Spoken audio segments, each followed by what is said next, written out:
अल्हम्दुलिल्लाहि रब्बिल आलमीन वस्सलातु वस्सलामु अला सय्यिदिल मुरसलीन व अला आलिहि व सहबिहि अजमाइन। अऊज़ु बिल्लाहि मिनश शैतानिर रजीम। बिस्मिल्लाहिर रहमानिर रहीम। या अय्युहन नासु इत्तक़ू रब्बकुमुल्लज़ी खलक़कुम मिन नफ्सिन वाहिदतिन व खलक़ मिनहा ज़ौजहा व बस्स मिनहुमा रिजालन कसीरन व निसाअ व क़ाला अल्लाहु तबारक व तआला या अय्युहल इंसानु मा गर्रक बिरब्बिकल करीम अल्लज़ी खलक़क फसव्वाक फ़अदलक व क़ाला नबिय्यु सल्लल्लाहु अलैहि वसल्लम मन तवाज़अ लिल्लाहि रफ़अहुल्लाह व क़ाला अलैहि सलातु वस्सलाम खैरुन नास मन यनफ़उन नास। सदक़ल्लाहुल अज़ीम। आजच्या कार्यक्रमाचे अध्यक्ष माझे मित्र हाफिज मंसूर खान साहेब, तसेच प्रमुख पाहुणे म्हणून आलेले माझे मित्र मुफ्ती शफीक साहेब, गावचे सरपंच उपसरपंच साहेब आणि ग्रामपंचायतचे पूर्ण सदस्य, तसेच पोलीस पाटील आणि साई बोरी येथली पूर्ण जनता, मी सर्वांना खूप खूप शुभेच्छा देतो की या ठिकाणी इतक्या छोट्या गावामध्ये इतकं मोठं कार्यक्रम होत आहे। हे खूप आनंदाची गोष्ट आहे। आणि या ठिकाणी मी मराठी भाषेमध्ये तुम्हाला प्रवचन याकरिता करायलो की मला मराठी बोलण्याचं सांगितलेलं आहे की मी मराठीतून तुम्हाला काही प्रवचन करू। आणि तसेच आमच्या साई बोरी येथील आमच्या बहिणी, आई बहिणी जे बसलेले आहेत आणि लहान लहान विद्यार्थी, या सर्वांचा मी मान सन्मान करतो, मनापूर्वक अभिनंदन करतो की कमी जास्त 3 घंटे होत आले तरी भी सर्वजण बसून हे कार्यक्रम ऐकत आहेत। विषय खूप आहेत बोलण्याकरता, परंतु मी 2-4 गोष्टी करणार। पत्रकार साहेब होते आमचे, गेले वाटते ते। 2-4 गोष्टी बोलून मी आपली जागा घेणार। पहिली गोष्ट, हे एकताचा कार्यक्रम आहे। एकता, राष्ट्रीय एकता, पूर्ण देशामध्ये एकताची सर्वात जास्त गरज आहे। एकता नसेल तर या देशाची सुंदरता संपून जाईल। सुंदरता देशाची एकता मध्ये आहे। ज्या वेळेस 1947 मध्ये ज्या वेळेस 18 पगड जातीचे लोक सर्व एका ठिकाणी येऊन आम्ही इंग्रजासोबत युद्ध करून इंग्रजांना हे देश सोडण्याकरता आम्ही त्यांना शेवटचं ठिकाण दाखवून आमच्या भारत देशाला स्वतंत्र केलं। आणि त्यांचं संविधान जे लागू होतं अंग्रेजांचं, ज्याच्यामध्ये जात भेद, उच्च नीच, धर्म जातीच्या नावावर राजकारण, जनताला फोडा आणि राज करा, ही अंग्रेजाची चाल होती। त्या चालीला संपवण्याकरता 18 पगड जातीचे लोक, पूर्ण जातीचे लोक एका ठिकाणी येऊन, एका मैदानात येऊन इंग्रजाला येथून काढून आम्ही तिकडं देशाच्या बाहेर केलं। आणि या देशाला स्वतंत्र केल्यानंतर डॉक्टर बाबासाहेब भीमराव आंबेडकर यांच्या अध्यक्षतेखाली 387 लोकांनी एकत्र येऊन आम्ही भारत देशाचं संविधान लिहिण्याचं काम केलं। आणि त्या संविधानामध्ये प्रेमाने राहणं, पूर्ण जात धर्माचे लोक खांद्याला खांदा लावून या देशामध्ये जगतील असं आमचं संविधान लिहिलेलं आहे। आमचा देश राजा महाराजांना चलत नाही। आमचा देश लोकांच्या ताकदीमुळे चलत नाही। आमचा देश जर करता चालत असेल तर आमच्या भारत देशाच्या संविधानाखाली चालेल। आमच्या भारत देशाच्या संविधानापेक्षा मोठा आमचा ना प्रधानमंत्री आहे, ना राष्ट्रपती आहे, ना सुप्रीम कोर्टचा कोई न्यायाधीश आहे त्याच्यापेक्षा। सर्व त्याच्या खाली आहे। संविधानाच्या नंतर सगळ्यांच्या कुर्स्या आहेत, सगळ्यांच्या डिग्री आहेत। याच्याकरिता आम्ही सर्वांची सर्वांची एक जिम्मेदारी होते की आम्ही प्रेमानं एकत्र येऊन स्वतंत्रपणाने आम्ही प्रत्येक आपल्या आपल्या धर्मावर चालावे. कोणी कोणाच्या धर्माला वाईट कहू नाही, वाईट कोणी कोणाच्या धर्माला नाव बोट ठेवू नाही, कोणाच्या धर्माची कोणी विटंबना करू नाही. दाढी बाबत विषय चालत राहते, न्यूज वर येत राहते, परंतु तुम्ही विचार करा, संत सेवालाल महाराज यांनाही दाढी होती, छत्रपती शिवाजी महाराज यांना सुद्धा दाढी होती, गुरु नानक जी यांना सुद्धा दाढी होती. दाढी हे राजा महाराजाचा स्वाभिमान आहे.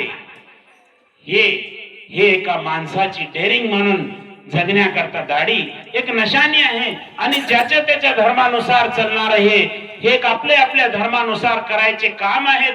याला लोक स्वाभिमानाने आपल्या मनाने याला मानलं पाहिजे. जे ठेवत नाही ते त्यांची मर्जी आहे, त्यांच्या मनासारखं. संविधान ते बी सांगते की मी कोणत्या धर्माचा आहोत तर त्या धर्मावरच मी चलाव, हे बी सांगत नाही संविधान. जबरदस्ती नाही, कोणत्या संविधानामध्ये कोणत्याही धर्मावर पाबंदी नाही. ठेवण्याकरता ठाम राहण्याकरता एक असा कोणता नियम आमच्या संविधानामध्ये नाही. तर एकता करण्याकरता राजकारणाच्या विषयावर काय बोलाव, काय बोलण्यासारखं कुठं राहिलेलं नाही. प्रत्येक माणसाच्या हातामध्ये मोबाईल आहे. सर्वांना माहित आहे की राजकारण किती घाणेरडं झालेलं आहे. आमच्या राज्याचं राजकारण. आमचे अजितदादा यांची घटना घडली, आम्ही त्याला इथून श्रद्धांजली पोहोचवतो की कोणासोबत काय घटना होईल, कोणासोबत काय होईल आणि कोणत्या प्रकारचं राजकारण, किती खाले प्रमाणे राजकारण चालत आहे ते ज्यांच्या त्यांच्या डोक्यामध्ये चालत आहे त्यांनाच माहित. परंतु माणुसकीच्या विरोधात जाऊन जर करता कोणतं राजकारण होत आहे तर ते तिरंगाच्या विरोधात आहे, संविधानाच्या विरोधात ते काम आहे. ते झालं नाही पाहिजे. अन्याय कोणासोबतही नाही झाला पाहिजे. राहिली आता दुसरी गोष्ट आमच्या आयुष्याबाबत की आम्ही कसं राहिलं पाहिजे, आम्ही घरामध्ये कसं वागलं पाहिजे. प्रत्येक धर्मामध्ये शिक्षण आहे की प्रत्येक धर्म हे सांगते की तुम्ही नशा मुक्त व्हा, की नशा कोणत्याच प्रकारचा नशा करू नका. नशा हे शरीराला संपून टाकण्याचं काम आहे. व्यसन मुक्त व्हा, व्यसन कोणत्याच प्रकारचं माणसाला नाही पाहिजे. कारण लई कमी दिवसाकरता जगण्याकरता माणूस इथं आलेला आहे. माणसामध्ये गर्व नाही पाहिजे, घमंड ज्याला म्हणतात ते माणसामध्ये नाही पाहिजे. एका गाडीवर लिहिलेलं होतं, ट्रकवाले ते लई कधी कधी लई चांगला शब्द लिहून टाकतात. ट्रॅक्टरच्या मागे लिहिलेलं राहते, ट्रका मागे लिहिलेलं. एका ट्रॅक्टरवाल्यानं लिहिलं तू बघ, एवढंच लिहून ठेवलं त्यानं, तू बघ, दुसऱ्यावर ध्यान ठेवू नको. एका ठिकाणी लिहिलेलं होतं, गरिबी आली तर लाजू नको, श्रीमंत झाला तर माजू नको. त्याच्या पुढे मी अजून त्याला अजून पुढे केले 2 लाईन, गरिबी आली तर लाजू नको, श्रीमंत झाला तर माजू नको, तुला बघून वाटे दुसऱ्याला लाज, आयुष्यात असे वागू नको. याच्याकरता माणसाचं मन मोठं पाहिजे, समुद्रासारखं माणसाचं मन पाहिजे. कारण तुम्ही विचार करा, समुद्रामध्ये किती मोठं वादळ येऊ द्या, किती मोठं वादळ येऊ द्या समुद्रामध्ये, समुद्र शांतता बाळगीते, शांतता. त्याला माहित आहे हे वादळ येत राहतात, जात राहतात, परंतु हे आपल्यावरच डेअरिंग करतात, आपल्यावरच जे राज करतात. अशा वादळाला कोणी ध्यान द्यायची गरज नसते. तर आमच्या जातीवादचे वादळ आमच्या देशात येत राहतील, जात राहतील, त्याच्यावर ध्यान देऊ नका. आपण समुद्रासारखं मन ठेवून या देशामध्ये जगा.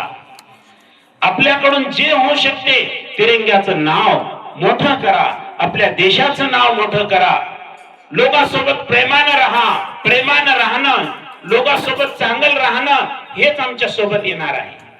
शिक्षण द्या मुलाला. डॉक्टर बाबासाहेब आंबेडकरांनी सांगितलं, शिक्षण हे वाघणीचं दूध आहे. शिक्षण हे वाघणीचं दूध आहे.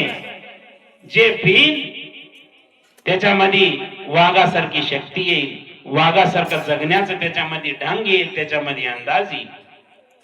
परंतु हे लक्षात येणं झालं, लोक गाढवींचं दूध पाजवायला राहिलं.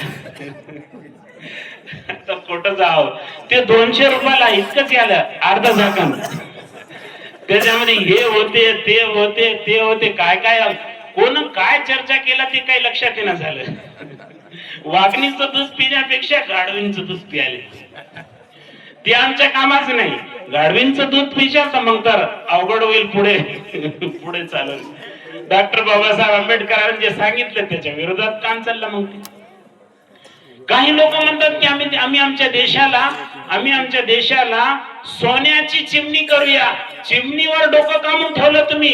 सोन्याचं वाघ करा ना आपल्या देशाला. सोन्याचं वाघ करा त्याला.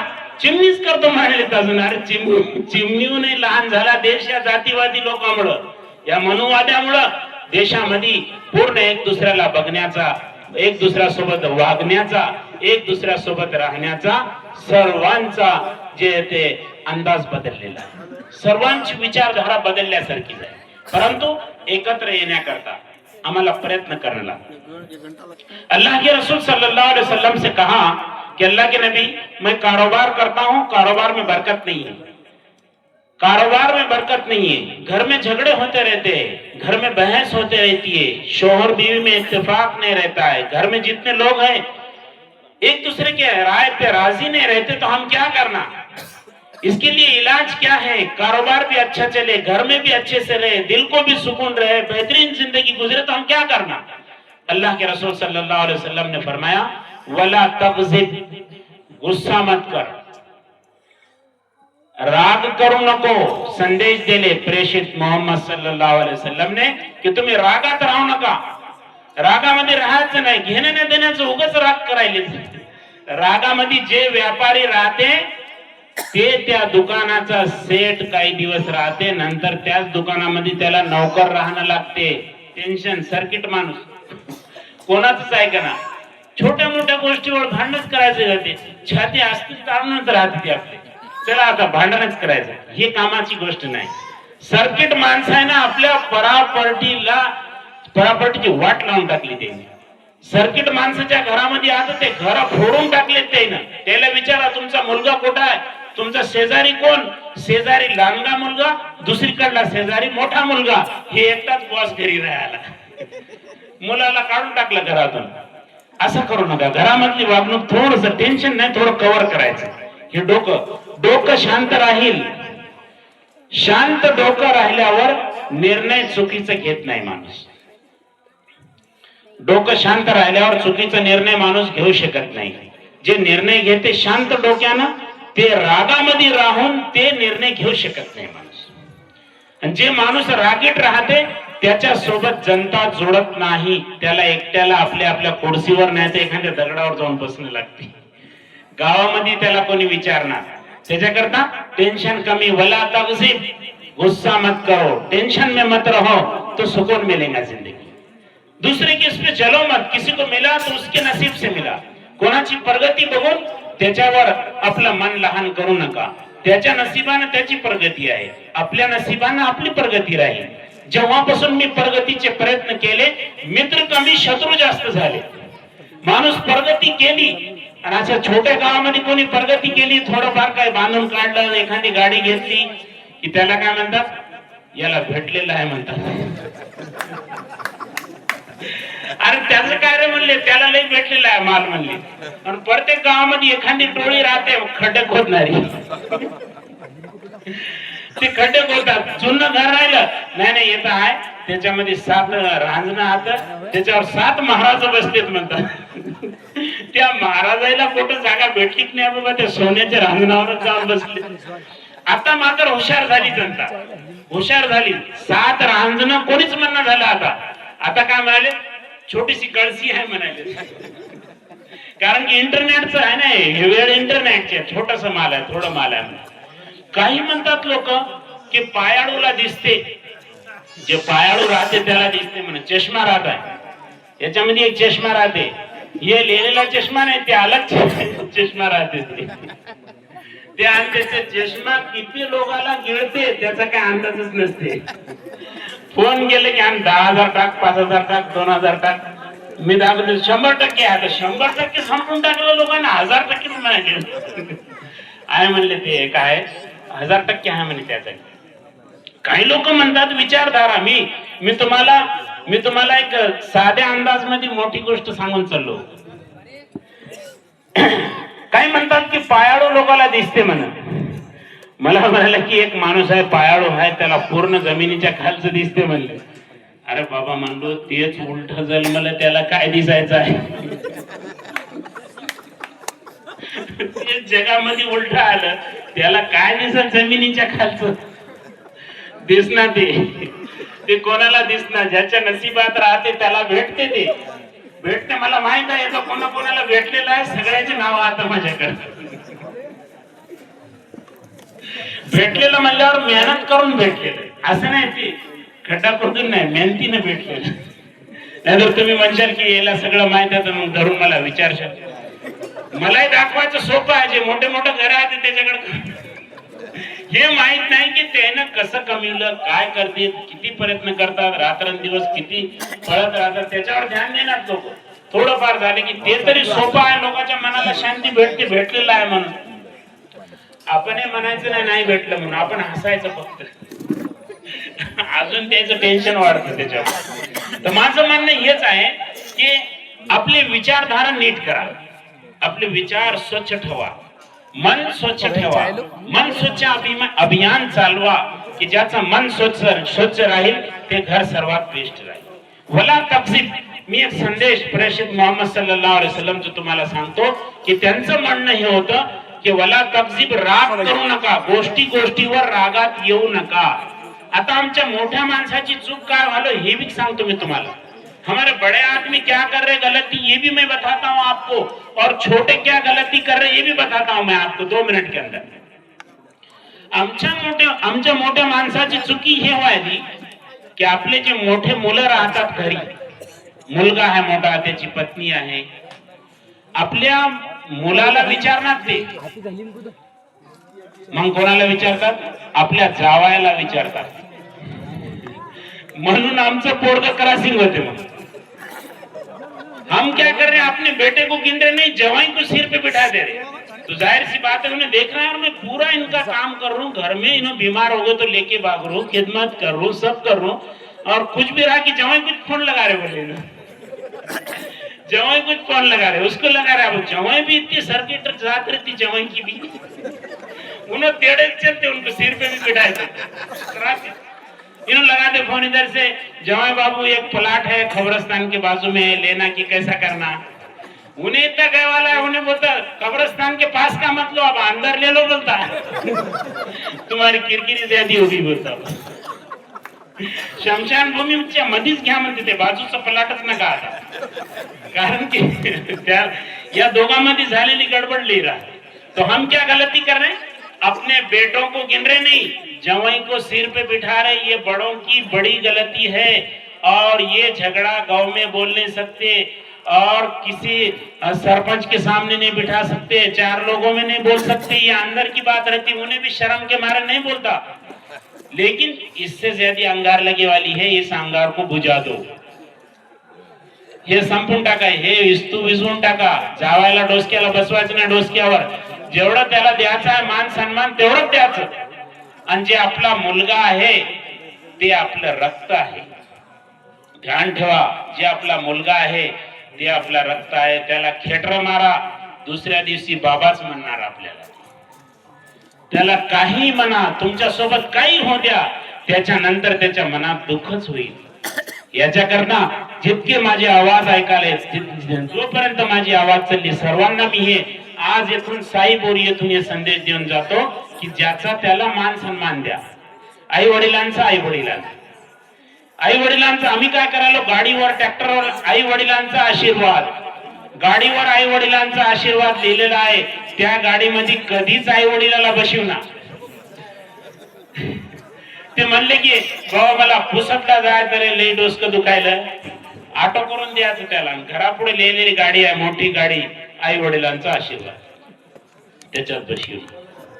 हे फॅशन झालं. एका सर्किटाने लिहिलं सास की दुआ, सासूचा आशीर्वाद देऊन टाकला त्यानं. होऊ शकते त्याला सासूच्या आशीर्वादानं गाडी भेटली असेल तर. अशी आता त्याचे आई वडील बघले की त्या जे टेन्शन मध्ये आले हे काय लिहिलं म्हणजे, ते नाव काढ म्हणले आई वडिलांचा आशीर्वाद दे आणि काय 2-4 एकरची 7 बार आहे तुझ्या नावाची करून घे म्हणले. आता लफड़े करायचे नहीं, आता जास्त काही करायचं नहीं. तो इसलिए अपने घर के माहौल को बेहतरीन बनाओ, अच्छा माहौल बनाओ, अच्छे से अच्छा घर बनेगा, रहन सहन दिन रात की बातें अच्छी रहेंगी, दिल साफ रखो, लोगों के बारे में बुरा मत सोचो, बुरा ख्याल मत आने दो. रमजान मुबारक करीब है, रोजे रखो. रोजा है इसलिए कि सबके बारे में आदमी को मोहब्बत आ जाए, भूखे प्यासों की मोहब्बत, उनका दर्द हमारे अंदर आए और हम सही चलने वाले बने. और 1 महीना हम जो है हलाल खाने से बचेंगे तो 11 महीने हराम खाने से बचना आसान होगा. इसलिए रमजान इसलिए कि हमारे दिल में हमदर्दी पैदा हो, हमारे दिल में लोगों की मोहब्बत पैदा हो, लोगों के साथ अच्छे से अच्छा रहने का हमारा मिजाज बने. ये पूरी इस्लाम की तालीमात है, ये सारी इस्लाम की तालीमात है. कोई भूखा प्यासा है उसकी मदद करो, कोई परेशान है उसकी मदद करो, जो अपने से होता है वो करो, लेकिन अच्छे से अच्छा ही करो, किसी का बुरा मत करो. अच्छे से अच्छा ही रहो, किसी के साथ बुरा मत रहो. ये इस्लामी तालीमात है, ये कुरान के अंदर है, ये पवित्र कुरान मध्ये हे आहे पूर्ण की एक दुसऱ्या सोबत प्रेमाने राहा. जात धर्म त्याची बघू नका, ते मानव आहे, त्याला जे जन्म दिला ते एक ताकद आहे ज्याने जन्म दिलेला आहे. जे माणूस चांगल राहते ते जगातून गेल्यावरही त्याचं नाव निघते.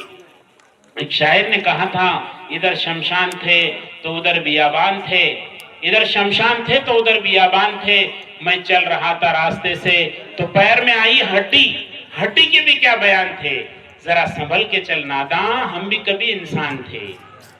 शमशान भूमीच्या हडकानं सांगलं त्याला, अरे जरा सांभाळून चला, आम्ही माणूस होतो अगोदर, आमची ताकद होती, आमचंही नाव होतं, आम्ही गेल्याशिवाय कार्यक्रम होत नव्हते, आम्ही गेल्याशिवाय सोयरीक होत नव्हती, परंतु आम्ही मरून आता हडक झालो, आता काही नाही आमचं संपलं. याद रखो 100 साल के बाद ये जितने दिख रहे ना कोई भी नहीं रहेंगे. कोई रहेंगे क्या? हाथ उठाओ, उससे पहले चल जाते हाथ उठाएंगे. 100 साल तक, 100 साल के बाद कोई इस दुनिया में नहीं रहने वाला, चले जाएंगे. जब हमको जाना ही है, जब हमको मरना ही है, दुनिया से खत्म होना ही है, तो कुछ अच्छा करके जाओ, कुछ बेहतर करके जाओ, गलत कदम मत उठाओ, अच्छे से अच्छा रहते हुए, अच्छी बातचीत करते हुए, दिल को साफ रखते हुए चलो. अल्लाह के रसूल सल्लल्लाहु अलैहि वसल्लम ने हजरत अनस रजी अल्लाह ताला अन्हु को तन्हाई में अपने सवारी पे बैठे हुए तो उस वक्त कहा, अनस तू मेरे साथ जन्नत में रहना चाहता? हजरत अनस ने फरमाया, या रसूल अल्लाह क्यों नहीं, जरूर रहेंगे, मेरी तो ये बहुत बड़ी ख्वाहिश है. का बस दिल को साफ रख, तू मेरे साथ जन्नत में रहे. क्या बात है. मन स्वच्छ पाहिजे माणसाचं. मन चांगल राहिल्यावर सगळं होते, आणि मन चांगल नसले त्याच्याजवळ किती राहू द्या, त्याच्या तोंडावर 12च्या वरच वाजतात. 13, 14, 15, 16 किती तर राहतात तुमच्या मनानं. 12 वाजलेले दिसतात. ते टेन्शन, त्या घरावर कधीच सुंदरता दिसणार नाही, ते कधीच सुखात राहणार नाही. जे माणसाचं मन चांगल नसते, ज्याच्या मनामध्ये वाईट राहते, कोणाचं वाईट करायची इच्छा ज्याची राहते, ते माणूस कधीच प्रगती करू शकत नाही. चुकीनं प्रगती केली तरी त्याचं रिवर्स गिअर पडते, माग जाते गाड़ी, स्पीड न माग जाते, जितके स्पीड में पुढे चलू लागले. इसलिए हम जो है, हम एकता के साथ, प्यार मोहब्बत के साथ रहे. हाफिज बिलाल साहब, मुझे खुशी हुई कि उन्होंने जो प्रोग्राम लिए, इतने बच्चों को पढ़ाए, बच्चों ने भी ऐसा पढ़े जैसे कि दारुलूम के बच्चे पढ़ते. इतनी अच्छी उर्दू बोल रहे बच्चे कि कोई बोल भी नहीं सकता कि ऐसे जगह पर जो इतनी अच्छी उर्दू बोलेंगे, इतना अच्छा पढ़ेंगे, इतने डेयरिंग से पढ़ेंगे, बहुत बड़ी बात है. हाफिज बिलाल साहब ने भी बहुत अच्छे से निजामत करे, और मुझे फख्र इसलिए कि उनको अलिफ बा से मैंने पढ़ाया. पहले अलिफ बा से शुरू से मैं पढ़ाया उनको. एक बार जो मैं हाफिज साहब को बता रहा था, अभी इनके बाजू के बच्चे को मार रहा था तो इन्हों रो रहे थे. मैं बोला ये क्या बात हो गई, बाजू के बच्चे को मारे तो इनको रोना आ गया. मैं समझ लिया कि ये बच्चा पढ़ लेता, खाली डराने धमकाने की जरूरत है, मार नहीं सकते. तो ये एक अच्छी बात है. आपके बस्ती में गए थे, बाद में और ये बस्ती वाले ने लाए. ये बस्ती वालों को मानना चाहिए, सब नौजवानों को मुबारकबाद देना चाहिए कि आपने एक सही आदमी को जो है यहाँ पे फिर से लाया, और मेहनत हो रही. देखो टाइम निकल जाता, बच्चे देखे देखे तक बड़े हो जाते, टाइम यूं ही निकल जाता. कि बच्चों को सिखाएंगे तो बनेंगे, नहीं सिखाएंगे तो टाइम निकल जाएंगे, बाद में अफसोस होगा. सिखाए नहीं, ये नहीं, वो नहीं, बाद में बातें पैदा होंगी। लेकिन आदमी सीख लेगा ना, तालीम आदमी के अंदर डेयरिंग पैदा कर देती है। तालीम रहने के बाद आदमी एक अच्छा बन जाता है, उसको रहन सहन का तरीका, बातचीत का तरीका, उसको सारी चीजें उसके अंदर आ जाती है। तालीम नहीं रही, उन्हें कितने भी अच्छे कपड़े पहन के बैठा दो, कहाँ भी बैठा दो, समझ में आ जाता कि उन्हें गड़बड़ी आती है, तालीम याफ्ता नहीं है आदमी। एक स्टेज पे, बहुत बड़े स्टेज पे मैं बयान करने के लिए गया, बहुत सारे लोग थे उसमें, आमदार खासदार ये वो थे, और एक आदमी जो है स्टेज पे बीड़ी पी रहा था।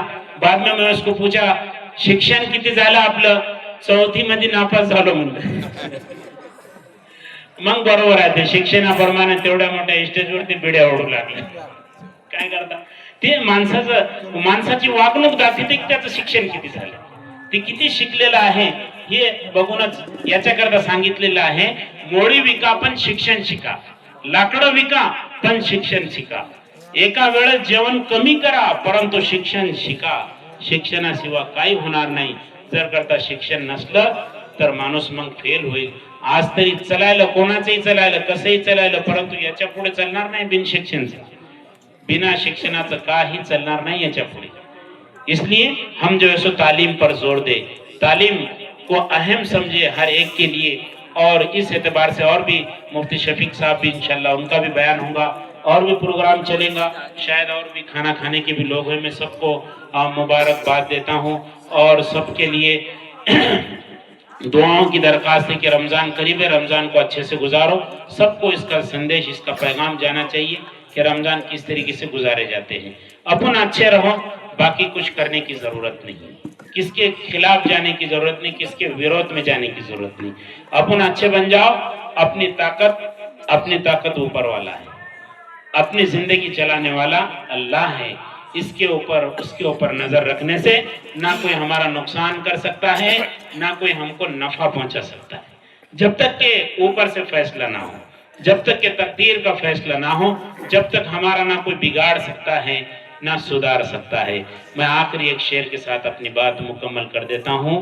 जमीन पर घर बनाए मगर जन्नत में रहते हैं, जमीन पर घर बनाए मगर जन्नत में रहते हैं। हमें फख्र है कि हम भारत में रहते हैं। शुक्रिया, अल्लाह हाफिज, धन्यवाद।